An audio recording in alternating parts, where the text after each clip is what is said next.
you there? Thank you for watching, and welcome to Forged Alliance Forever. Today I have a 3v3 ladder match here on the most amazing Neuroxys map generator. So let's go ahead and introduce our teams and our players, starting off with Team 1 here in the Northwest, also known as Blue Team, ending with Team 2 in the Southeast, also known as Red Team. Starting off with Team 1's most frontline player in the South, it is Percival going first line as a UEF. He is a 15-12 rated in Amethyst Purple. To his northeast is another UEF here for Team 1. It is Zelby going first lane. He is in Royal Blue, and he is a 16-09 rated. And in the rear guard air slot here for Team 1, it is Azuros going first lane as the third and final player on Team 1 going UEF. He is a 19-27 rated, the highest rank on Team 1 and in the game overall. So again, for Team 1 side of the map, it is only UEF. There is no Seraphim, there are no Cyberns, there are no Aeon. It is just straight UEF here for Team 1, or also known as Blue Team. To the southeast, we have in Ruby Red in the rear guard slot is Luca. He's going UEF here for his team. So the fourth UEF player here in the game of 6. He is a 1858 rated, the highest rank on Team 2. And again, he's going first land in Ruby Red. To his north in Chevy Crimson. The first different faction to be introduced is the Cybern faction, played by Parapap. The Rap, I think I said his name right, going first land. He is an 1808 rated. And again, he's in Chevy Crimson. And to his east by northeast, we have Ternance Broad, probably call him Broad for short. He's going first land as a Seraphim in orange, to go on the orange, and he is a 1379 rated. So for Team 2, or Red Team side of the map, they have one UEF, one Cybern, and one Seraphim. There are no Aeon represented here for Team 2, which means in the entire game there are no Aeon at all. Apologies for those loyal to the princess. I hope that you will enjoy the game nonetheless, even though there are no Aeon players. Let's go ahead and look at the reclaim here before our players scoop it all up. And for 6 players, we have 13,000 reclaim, which means it's just a little bit over 2,000 mass per player. Definitely enough for a couple of upgrades or just spamming out some T1 facilities. Let's take a look at the mass point layouts here for both teams. It is not really a lot. I don't even know if I'll actually split it between both the teams. There is a nice 5-star mechs position here in the rear guard or rear slot or whatever you want to call that. For both teams, looks like this map could have fit another player, but just there isn't one. It was only a 3v3. There's a couple of Trimechs in the south and a couple of Trimechs in the north and a couple of one-offs. That's really it. Obviously, the middle is going to be a hotbed of contention here between the both teams. It is the shortest distance between, well, both of the teams' main sides of the map, so there'll definitely be at least a 1v1 comm action here. I wouldn't be surprised to see a 1v1 in the northeast and a 1v1 in the southwest. We can kind of see that materialize here for Team 1, at least for Betagy going south and Zelby going the middle. And I would be surprised if Azuros doesn't send his comm, or at least send just all of his units eastward. We're already seeing some units outbound here for Zelby to the east just to assist with the early side of things for that, and just kind of securing a couple of mexes, or just kind of, you know, delaying the expansion that Team 2 will start. Honestly, there's not really a whole lot to fight over. Our players are going to focus a lot on going for upgrades in their own bases, going for Rascoms, and going for mass fabs. So scaling eco will take a minute, or actually a while, just due to the fact there's just so limited mexes on the field. So we should see a lot of T1 and T2 spam before we see a lot of T3, just due to the mass costs of building T3 units and upgrading and the time and all of that. Let's go ahead and see what our players in the middle are doing here. We have Zelby versus Parapa. Again, every time I look at his name, I look at it differently. I'll call him the Rap for short. That's a better way probably to say his name. Zelby is going on the northern side, going for a little bit of that reclaim. And, of course, we have the Rap going southward for those trees as well. Oh, I guess they're not. I don't know what those are. I don't know if they're trees or sausage links or whatever the heck those are, but those are trees. I don't know what those are. Maybe rock formations? No, because they look organic. Kind of remind me of stuff from Felucia from Star Wars. Anyway, in the north, we do see Broad, not Board, moving northward, and we do see Azuros moving his comm eastward as well. So it does look like there will be a confrontation between those players here shortly. But Team 1's Betagy has moved in almost into Team 2's quote-unquote side of the map. You can see that those units from Rap are actually moving in to assist Luker as well on this southwestern side here for them. So it does look like we're going to see all of the comms on both teams move to the central line here, and it's nice that it's a nice little line down the middle. We do see a couple of raiding units outbound from Team 1's Strategy. We have a scout and a nice little mech marine going after some Team 1 mechs, assuming they killed off the engineer that built them, or that the engineer, oh, I bet you that is the engineer. Yep, that is the engineer. It was killed off. We do see some counter raiding going on here for Luker as well.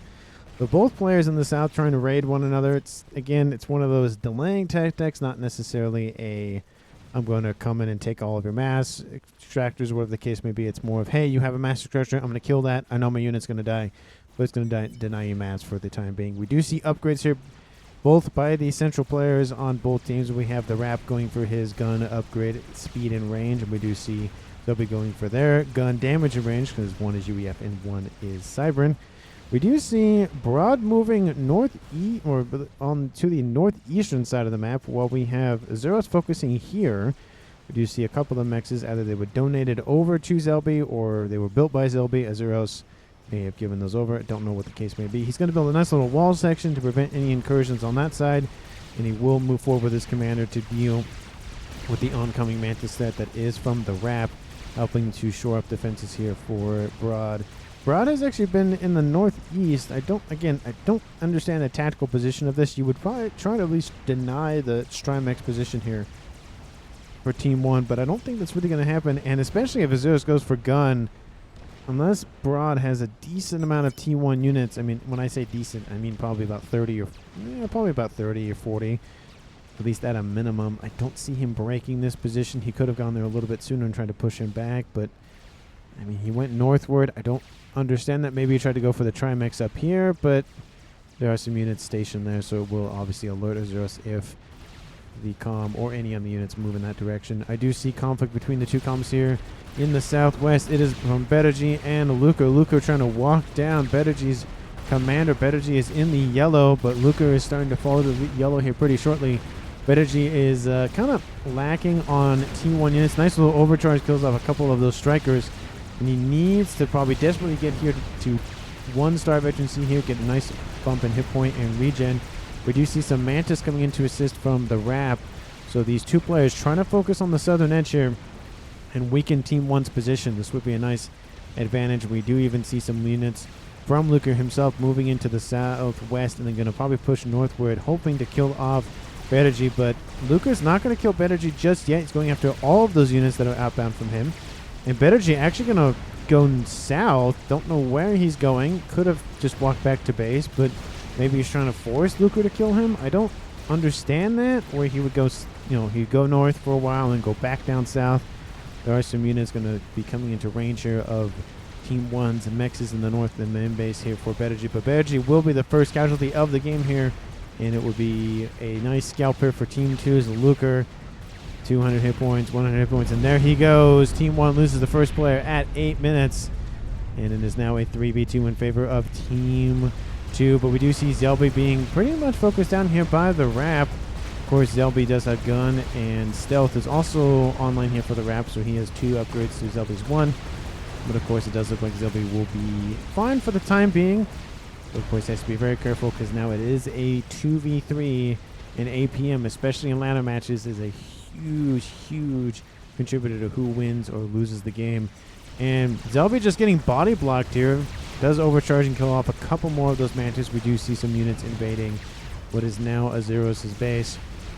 It does look like Zelby will get out of dodge, at least the main danger for the time being. Transitioning westward, we do see those units coming into range of those bases. Unfortunately, they're not moving forward, and there's a lot of spam coming out of these facilities to deal with this threat.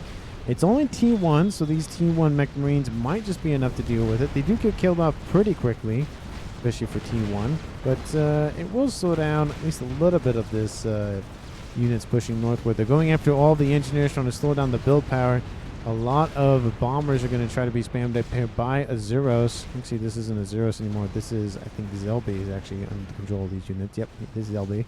Kind of hard to tell with the blue. The blue is kind of hard to distinguish between Stitch Blue and Royal Blue, just because it's pretty close of a shade. It's easier on a mini map, But sometimes I don't look at the mini-map. I probably should do that more. But for some reason, my brain just goes to this main screen instead of the little mini-map on the western side of said screen. But Zelby will have to fall back. Team 1 has lost the southwestern corner, at least the territory that they did own. Team 2 now controls almost more than 50% of the map at a minimum, and almost the entire southern half of the map. We do see a nice little force outbound here from Azuros and trying to get a run by, but there are some units coming in to intercept those, and those will not get very far for him. Azuros fighting the Calm and units here from Parad, and Azuros does have gun and nano, while Parad only has gun. That's going to be a huge benefit for Azuros, especially getting close to that 1-star vacancy. Parad trying to do the same thing, but it does look like the unit's shifting westward while the Calm of Parad kind of sits there and hangs out. He's going directly for the Calm, but the Calm of Azuros focused more on getting his veterancy up, which means he's going to get more hit points, more regen, and survivability is going to be a lot better for him than it will be here for Parad. Parad still focusing down the Calm. The Calm almost at 1-star vacancy. Could get a nice little overcharge, killing off a decent amount of Thams there if you focus on the Calm and those Thams. It looks like he's just focused literally on everything else but said Calm. Does get his 1-star vacancy. Get a little bit jump in hit point region, and now we see Team 1's Azuros is going to be double teamed here pretty shortly here by the Rap and by Broad, but Broad has been forced back. Most of his units have been killed off, almost all of them actually. And now the main group of units here for Azuros will intercept and engage the Rap. Of course, we do see Luca coming in on the southern side. Does have T2 online in the form of some AA and some shields. So he'll be able to spam up some of those pillars here pretty shortly. Or even go for mobile missile launchers, while Team 1 Zelby focuses on going for his own T2 units. And like I did say, I think at some point, maybe I did or not, that because Team 1, they're all UEF, there's no, oh, now I have to build a T3 facility because my teammate lost theirs and have to, upgrade to Team 1, T2, T3. In this case, if any player has T2, T3 land air facility and they die, the other player immediately just gets it, and it's the same faction, so all their facilities can easily build those units a lot easier versus having to, here's a Sarah from T2 facility, here's a UEF T2 facility, here's a, UEF or Aeon T2 facility. It's a lot easier to manage units when they're the same faction, but there have been strides by the developers to micro different units, the same units of different factions easier. So I do appreciate that, of course. But Azuros, and again, being double teamed here by Team 2, and I feel like this is Team 2's play here from now on. They have the Calm advantage, so why not use it while they have it? Team 2 can easily, or at least they're going to try to double team Azuros here. He's at 1-star veterancy. He does have the nano upgrade, so Broad has to be very careful here that he doesn't just sit in range of Azuros the entire time. Their main focus should be annihilation more than assassination. We do see some gunships online in the form of Stingers. Again, I'm not a huge fan of Stingers, but UEF only have Stingers, so it's better than nothing. And those gunships are going to go after Parad. No, actually, they're going to go after the Rap.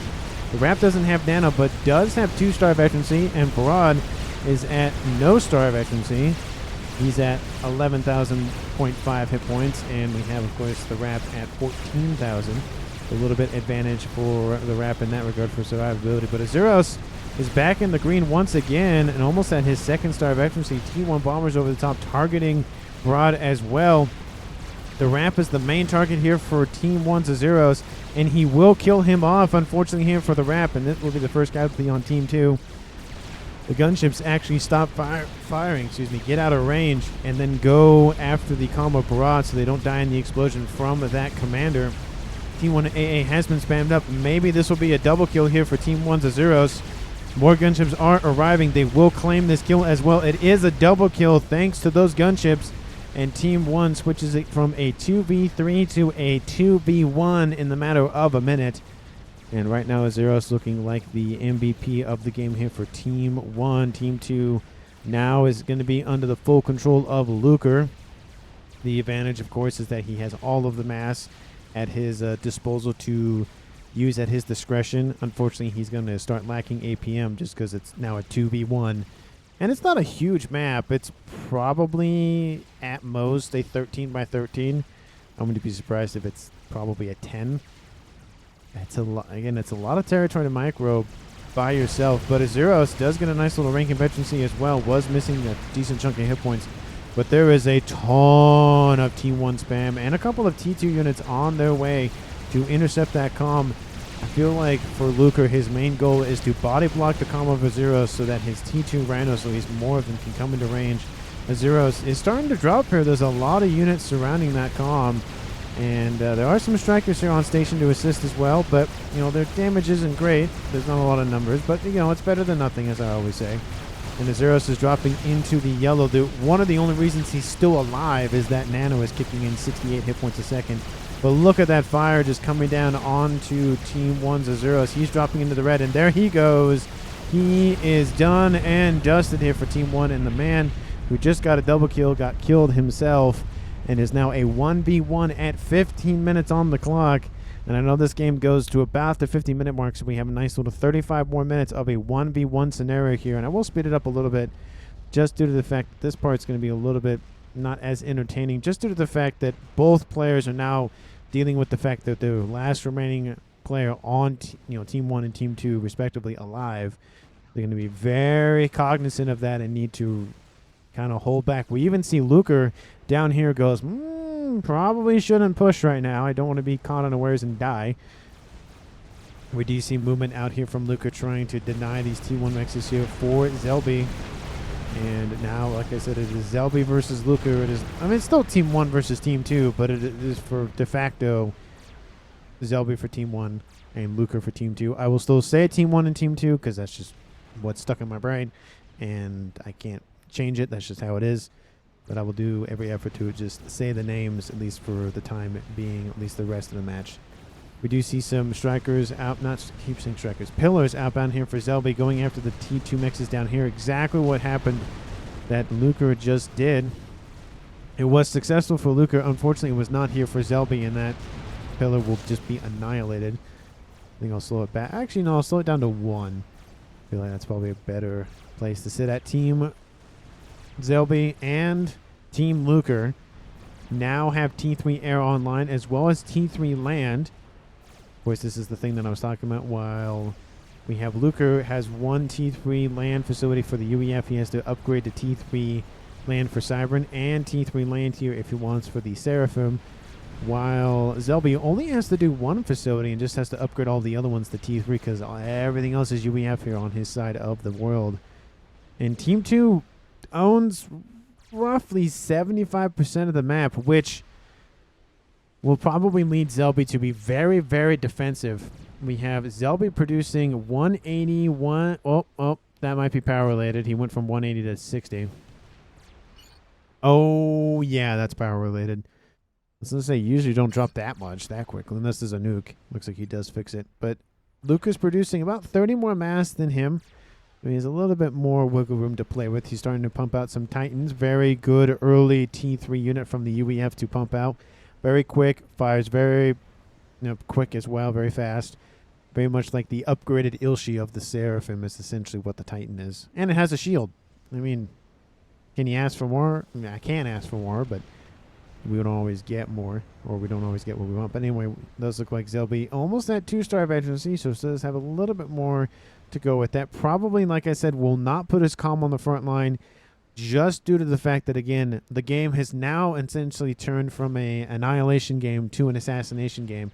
It can still be an annihilation game, but in a 1v1 scenario like this, it's a lot easier to just say, I'm just going to target the comm, kill the comm off, that's it, game over, we win kind of thing, or I win, or whatever the case may be. We do see some outbound units here from Luker in the northeast, and there are some T1 and T2 PD being spammed up here by those engineers for defensive measures. A couple of Zooey in the mix as well, but I do love this gunship play. Not gunship, but transport play acting as a gunship. Those units did get denied, and because there are T2 PD, they'll be able to target those Ilshis, but unfortunately the Stingers will deal that job for them, and those PD don't have to worry about it. Zelby, again, going to be very hyper-focused on shoring up every avenue of attack. A large group of units here for him. Large group of interceptors and some ASFs mixed in there. Titans now starting to be added to the mix as well. I would not be surprised to see Percy's here pretty quickly. Now we see Luker at 250. and Zelby at 210. That lead's starting to, get away here for Team 2's Luker, starting to get out further and faster and just produce more and more. That might be the thing that in turn just kills off Zelby, is just due to the fact that he just can't outproduce his opponent. And of course, our players don't know how much mass is being produced by the other player right now. They would know, I think they know what the other, you would know what your teammates would be doing, but not what your opponent would be doing in terms of mass generation, because that'd just be very interesting if you just knew my opponent's producing more than me kind of thing. I don't think that will ever happen, but it definitely would be an interesting aspect of the game if there's a mode where you could see everybody's mass incoming, like, he's not producing a lot. Maybe I can go attack him kind of thing. It might be like a catch-22. Oh, maybe he's just power stalling, or maybe he's, doing whatever. Because it doesn't show mass income here. It just shows, it does show energy income as well. Okay, so maybe not. But I don't think it shows if it's negative. No, because it's negative right now. Yeah, it's just showing his positive and not showing his negative. So you wouldn't know if the opponent is mass stalling or not. But we do see some Titans starting to probe that front line here for Zelby. Zelby is here. He's just kind of hanging out next to an E-storage. Definitely not the place to sit there, but sometimes you just forget where your comm is. That's what happens a lot in FAF, is you put your comm somewhere, you build structures and stuff around it, and then go, oh, probably shouldn't have put them there, and a PGen blows up and kills you. But you see those units starting to break through those defenses. A lot of those T2PD starting to be taken out by those strikers and other T1 spam. Unfortunately here for Luker, I don't think it's going to be enough. The Titans are being focused down first. There are more PD being built immediately, and there are now Percys on that front line as well, going to deal death blows to every one of those units very quickly here from Luker. We do see a counterattack here in the northeast, and we see a drop outbound here from Luker as well, going after that 5-star mech position here. That will definitely drop Team 1's or Team Zelby's eco down quite significantly. He's now producing only 200. Versus Luker's 300. And those Titans going to get into the base and trying to target all of those engineers producing T1 PD. We're going to switch to the PGen. They will not get the PGen because there's a bunch of PD that have been built and some T2 that have already been there. And we do see that again, that counterattack starting to be intercepted a little bit here by Luker in the northeast. But of course, there's a lot of Titans here, and they fire very, very quickly. Those Zoos only get about a couple of shots off before they're killed off. And these units cannot stop moving. If these units pause for any amount of time, those Zui will come in and just annihilate them with their artillery. We do see, of course, some THAMs online as well, some T1 tanks. And a T2 tank gets killed off by a T1 tank, but that T1 tank had a lot of assistance. Titans going after the production facilities here. We do see a nice little drop that happened here for Zelby, getting a nice little T1 facility. Wouldn't be surprised to see a couple more. We do see 2 of them are going to be the main line, but we probably will see 3 or 4 of them at a minimum to kind of help assist with that. And those Titans and other units are not going to push in. We see a lot of these bricks online here for Luker. Gonna, they were going to go and intercept, but those units pulled back. And we do see wall sections being employed here by Zelby. Azuros, actually, I think it was Azuros that started building this wall section as well. Has definitely helped assist with the bleeding that does happen when you have, transfer of control and units that are everywhere and that sort of thing. Kind of getting accustomed to now managing the entire game versus just a section of it. T1 PD being able to hold off those Titans quite effectively. There are only 3 T1 Mechs. The Mechs were killed off before, and Luker came back and claimed it once again. There is a nice little Cougar AA in the mix here as well, just to provide some AA coverage. Love, love, love to see that. Just something so you can deal with T1 bombers a lot easier. And now we're starting to look like Team 1 or Team Zero, sorry, not Team Zero, Team Zelby, excuse me, owns the northern side of the map, and Team Luker or Team 2 owns the southern portion of the map. Luker going for shield, does have nano on board now. Zelby does not have nano or shield, but has T2, not T2, 2-star veterancy, while Luker only has 1. We do see another outbound attack here from Luker, trying to probe those defenses once again, but has now augmented his forces with a lot more Titans. And I think we see some bricks coming in to fall in behind as well. Probably should wait for the bricks to come in, but there are bricks coming in from the middle as well. And so Zelby has to start divvying up his forces to deal with multiple fronts of attack. Looks like the wall section was completely ignored. I don't think the engineer was able to finish it, but leaving it with that giant hole definitely doesn't help. Definitely doesn't block incoming enemy units here. We do see some Titans getting in. There's a lot of T1 PD that's being spammed up and was spammed up here by those engineers. They're doing a decent job of keeping those units on this western side. A lot of the attack has, you know, essentially been on this western side. That's mainly due to the fact that all the PD is in the middle, with both the bricks on the east and the other units here from Nuke are being forced down the sides. And of course that takes longer to go around than it does straight down the middle. And that allows for Zelby to take stock of what's going on, direct his forces, build more defenses, and call it a day. And those bricks are being chased down by those Percy's T2 triads opening up as well. And those bricks are not going to get anywhere, unfortunately. And because of the lack of mexes on this map, even if all these units get in, they have to go decent ways. There are a couple of mexes that are down, to be fair, here for Zelby. But for the most part, there's not really a lot of, for lack of a better word, financial loss or mass loss here for Team 1 if a couple mexes go down. Now, you know, Team Zelby is sitting at 160. Is that still power related? Okay, that's power related, to be fair. But once he fixes that, looks like it's actually 270 is actually the actual income. And Luker's at 330. So about 60 mass more income here for Luker versus Zelby. Let me know down in the comments who you think is going to currently win this game. Please, if you haven't done so already, like the video, subscribe to the channel. And of course, thank you so much for watching to this point in the video. I greatly appreciate it. Thank you for all the encouraging comments and likes and everything. I really do appreciate it. Thank you so very much. We do see some Percy's landing here in the south. Couple of PD are trying to be built, but you engineers probably should figure out that those Percy's are not going to let you build that. Looks like they're just on an order to build all the wall. All the wall sections were built, so I guess that's something here for those engineers, but not really a lot of work is going to get done. With that, lots of air scouts getting a nice little view on what's going on Luker's side of the map here for Zelby. Zelby, again, like I said, has secured essentially the northern section of the map. And I'm not going to speed it up back to 1. Now, 1v1 games are interesting. I mean, it was a 3v3, but now it's a 1v1.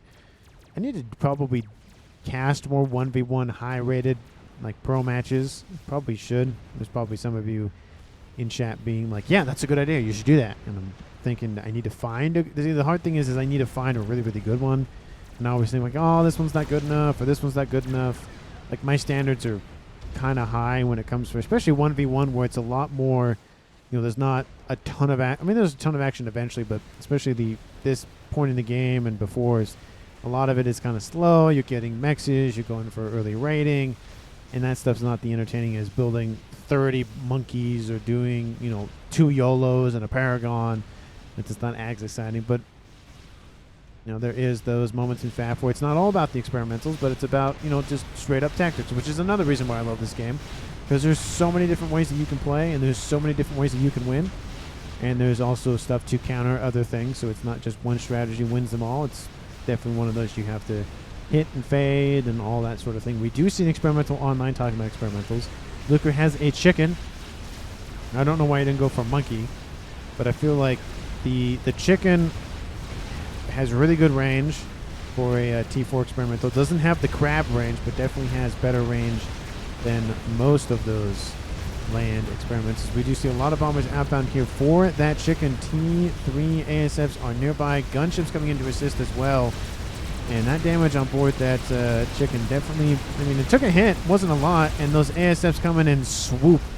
All of those ASFs here from Team 2's Luker, they were drawn into a trap. Both the interceptors, the gunships, and the T1 bombers were all just a distraction. And it does look like Zelby has transitioned to T3 gunship tech instead of just T2. And like I said before, the T3 land headquarters is down. Granted, if he had a second one, that'd be better. But all he has to do is just upgrade any of his land facilities to T3 headquarters, and he'll have access to all of his tech once again, which is a benefit. But then the downside is you don't have the versatility of, okay, I can have, you know, crabs, I can have monkeys, I can have bricks, I can have Othams, I can have any faction advantage I want besides, you know, in this case, Team 2's no lack of Aeon. We do see 5 of those mechs here in the east here, which was once owned by Broad, has been taken out. Looks like it was due to a couple of units that just kind of ran for it. We see that attack outbound. A couple of, looks like maybe pillars in the mix as well. Maybe those are Titans. Oh, those look like Titans. But that fighting force in the north definitely was diverted here to the south. I mean, 5 mixes is a decent amount, and now Zelby barely was in the lead for a couple of seconds, but we do see a ton of engineers trying to force their way forward to grab this reclaim, but unfortunately here for those engineers, it's not going anywhere. And I don't even know why those engineers are going that way anyways. They're not going to get anywhere. They're going for this position, building up a ton of PD to try to secure the middle of the map here for themselves. But I feel like Zelby's doesn't really care. He walled himself off for the most part anyways, and so why does he care about the middle when the opponent's going to come to him anyways? Again, that is the upside and the downside to being a defensive player is your opponent usually just comes to you and you don't have to worry about it. The downside is if your opponent takes territory, all that mass that they spent getting to that position and through that position in terms of taking out all the land facilities, all the defenses, all that goes to their coffers. So the best thing that a defensive player can do is draw all of the land or air, whatever the forces in, kill them all off on their side of the map, and then just hang out and just scoop up the mass. And that's, of course, what the offensive player needs to wage is it worth it to go after this position, and will I win? And we do see those gunships been targeted by those ASFs. Team 1 has air control most definitely here. I wouldn't say dominance because Zelby only has about, I'd say 30, not 37, almost 40. So it's not really a huge advantage. It's not like 50 plus is usually when I call dominance. But it does have a decent amount of ASF to play with. Team 2 getting their air grid. Very interesting air grid, but you have a couple, they're not in that normal, air facility, PGen, air facility, PGen. It's kind of a mix of, there's a central T2 mechs that should be T3 to be fair. This one is T3. I mean, you could cut down on the mass cost of those units, but anyway. Don't know what Luker's thinking in that, but maybe he just doesn't want to spend the mass to upgrade to T3 because it's not a fully ringed T3 mech. So I do understand that aspect, but I mean, you could reduce the cost for those units and then make it easier on your budget and all that. But anyway, we do see those broadswords in the north going after defenseless Othams. Unfortunately, there for them. Those look like Luker didn't build up any sort of AA for them. And Team 1. I mean, they've received an attack after attack after attack, and all that's doing, as I stated before, just funneling all of that mass into Team 1's coffers. You can see the bricks are not gaining a lot of ground. They're gaining, I'd say, a tiny bit. They've claimed this position, but those bricks are being stopped by just the triad wall that is Zelby. There are some Percies in the mix doing a lot of work as well, but man, just look at the firepower. It's not stopping Zelby being hyper defensive here. And we have Luker being decently offensive, but is suffering some decent losses there from these gunships. Again, they had the attack in the east early on, and now 5 or more mexers are down here for Luker. And now the gunships going after everything that Luker owns. 36 minutes on the clock. It's not looking good here for Luker at this point. His mass income is being devastated. ASF's on the other side of the map here for Zelby. Just giving him the business at this point, and it's not really looking good here. He needs a win. He needs to, if he had a nuke, if he had a bunch of chickens, he had some big ticket item at 36 minutes on the clock, it would mean a whole lot. But Team 1, or I should say Zelby, doesn't have an SMD, so that nuke would definitely work. Unfortunately here for Luker, he's just not doing it. And a lot of that mass, I mean, we can talk about reclaim here.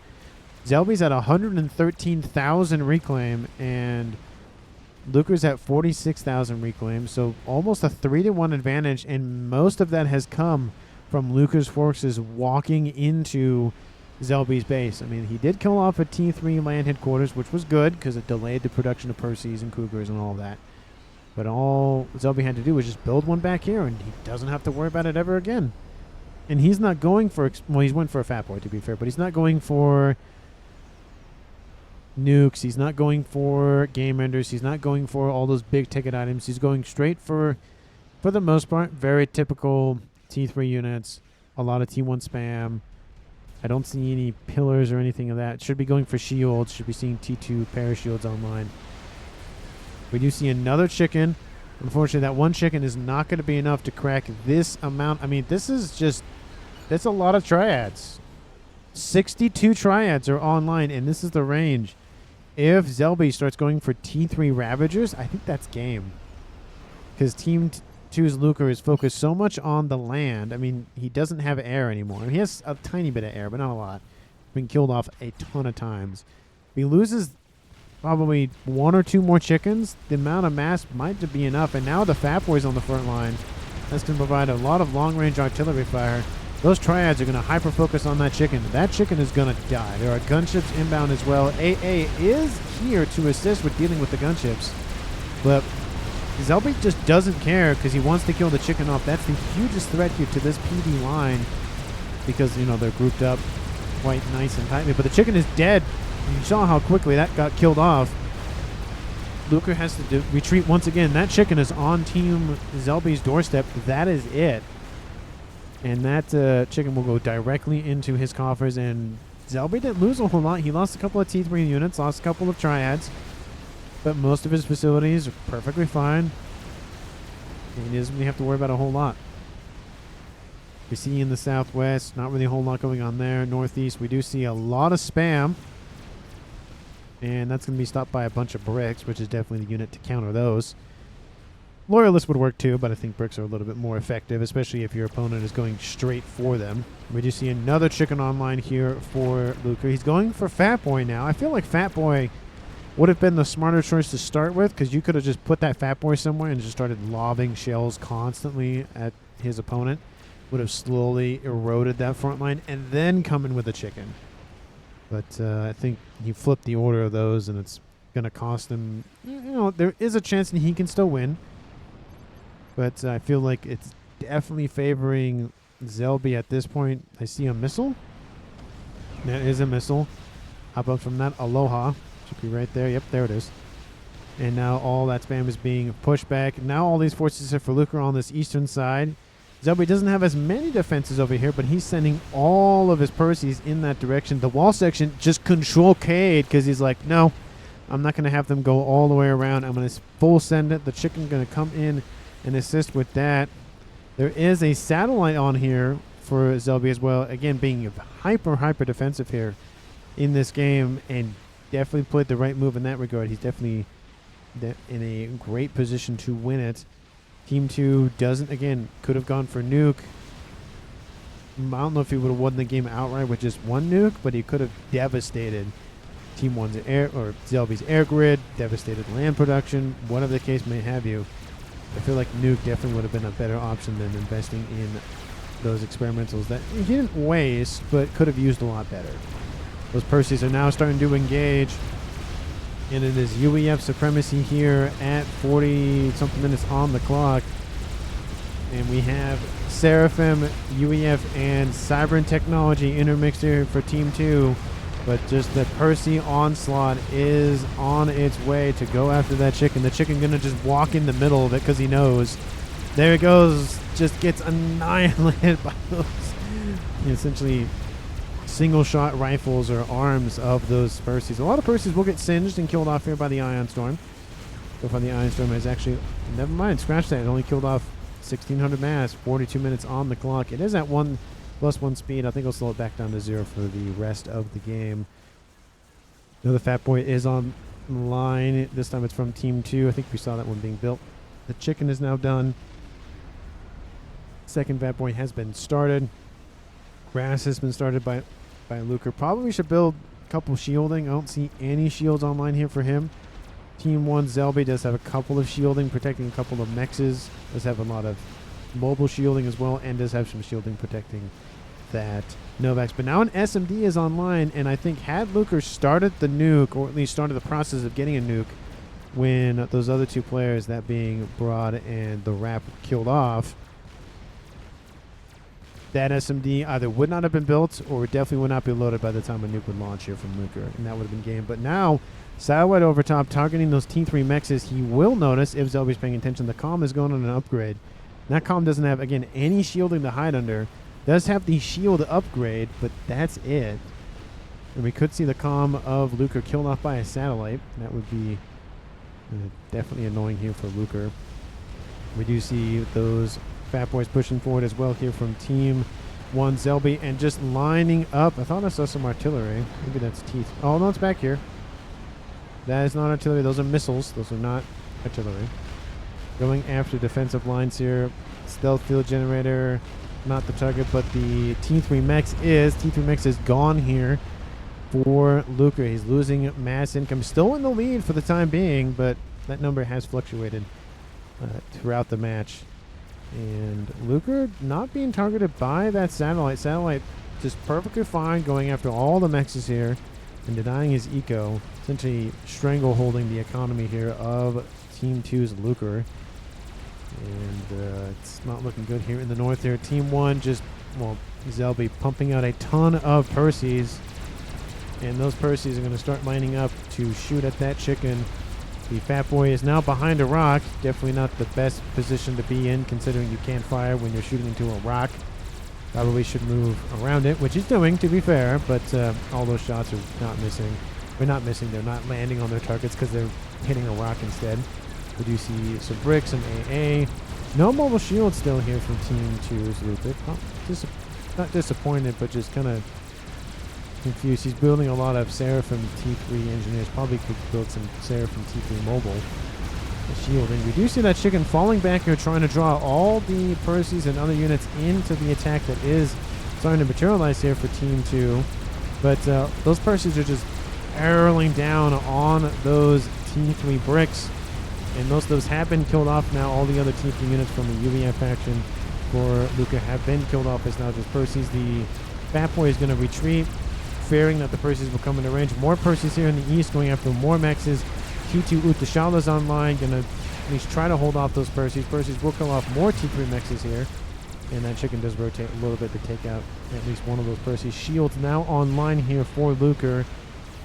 Does have Ras on board to generate more income, but now Zelby out producing Luker, and of course does have a shield, is building his own nuke launcher now, because why not at this point? He feels like he's in control of the game, or at least ahead in the game. 2 Fat Boys are online, but there are some gunships nearby, a lot of T2 shielding, protecting a couple units. All of those Percies actually retreat for some strange reason. I don't know why. I mean, I know they want to get out of Fat Boy range, but I feel like they are going to probably group up and go in behind. But again, if you single file your units, it makes it very easy for your opponent to kill them off. You need to send them in all at once instead of having a column of units, have a formation movement, which is, again, they move slower, but at least you're not going to have this where the chicken can just sit here while the Percies essentially line up to die.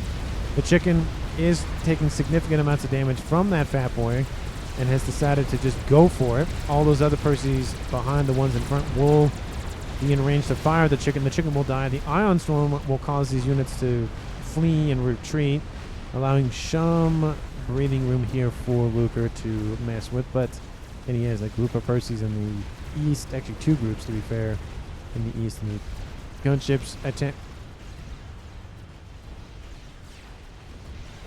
I don't even have words for this. I don't even have words for that. We have gunships attacking an air scout that is currently grounded. Those gunships using the anti-air weaponry on said gunships, and the air scout is still fighting. I do not have words for that. 47 minutes and 39 seconds. That satellite has taken out a decent amount of mexes. They're being rebuilt constantly, of course, here by Luker, and that is really eating at his eco. Does have a strap bomber, a couple of gunships online in the back. Actually has a couple of strap bombers. I don't know. You would have to build a lot of them, and the only way to get around that would be going west, which essentially Zelby has a lot of intel or vision or both. That radar system in the back covers almost the entire map. And unless those Revenants were on stealth field, which they're not, they're ambassadors, he would definitely see those very, very easily. He is keeping his ASFs over here. And because it is a smaller map, those ASFs could intercept very, very easily. It's not like they're completely out of position and the bombers can take advantage. I don't even know if Luker knows. No, Luker doesn't even know what the comm is. He does know about the nuke. But at 48 minutes and 34 seconds, sorry, not 48, yeah, I said 48 minutes, 38 seconds on the clock. Team 2 was looking like they were going to win or in a huge, just way of it, but it does look like Luker just either, it definitely throws in the towel. He was underneath that shield coverage, so he would have been fine.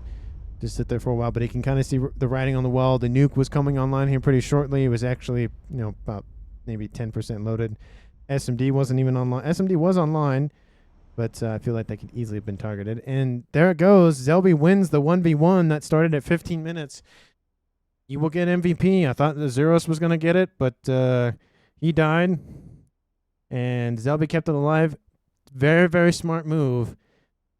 Zelby played defensively. Now, this is an example of it working out. Granted, it doesn't always work out. Sometimes the offensive player definitely gets a better end of the deal. But in this case, Zelby gets the better end of the deal. Built a huge amount of defenses. Essentially built a rock and said, hey, come get me. And Luker's like, okay, and just ran all his units in. Which sometimes works and sometimes doesn't. This one not being one of those times. But again, let me know down in the comments how you felt about the game in general. It was a little bit shorter than a game that I normally do. Definitely a different cast, but of course, I like variety. I like to keep it, not stagnant, very different throughout the day, throughout the weeks and months and whatnot. But again, let me know down in the comments how you felt about it. Please, if you haven't done so already, like the video, subscribe to the channel, and of course, thank you so much for watching to the end of the video. Share this video with your friends, your family, your pets. I so very appreciate anything and everything you do here for the channel, even if it's watching for a minute, 10 minutes, an hour, whatever the case may be. Thank you so much, and I will see all of you in the next one.